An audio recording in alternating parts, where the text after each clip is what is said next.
আপনি 5 বছর কাউকে ভালোবাসেন বলে আপনার এত আবদার, আপনার মা আপনাকে যে 20 বছর ধরে ভালোবাসে, আপনার মার কি কোনো আবদার থাকতে পারে না? আপনার বাবার কি কোনো স্বপ্ন থাকতে পারে না? এমন অনেক মাও তো আছে নিজের বিয়ের শাড়িটা যত্ন করে রেখে দিয়েছে। মা কেন রাখলি গো?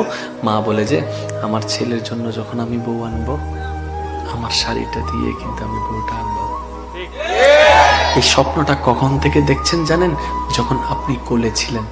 যখন আপনি কোলে ছিলেন, ও আমার যুবক ভাইয়েরা, হয়তো আপনার মা আপনাকে বলে নাই, আপনি যখন কোলে ছিলেন, কোলের মধ্যে দুলতো, মা স্বপ্ন দেখতো এই ছেলে বড় হবে, একটা ঘরে বউ আসবে, নাতি নাতনি হবে, আমি বুড়া হব, নাতি নিয়ে খেলবো, আমার বউটাকে আমি আমার শাড়িটা পরাই আনবো। 20 বছরের স্বপ্ন আপনি ভেঙে দিচ্ছেন মাত্র 5 বছরের কারণে। সেজন্য পালায় বিয়ে করলে সুখ হয় না।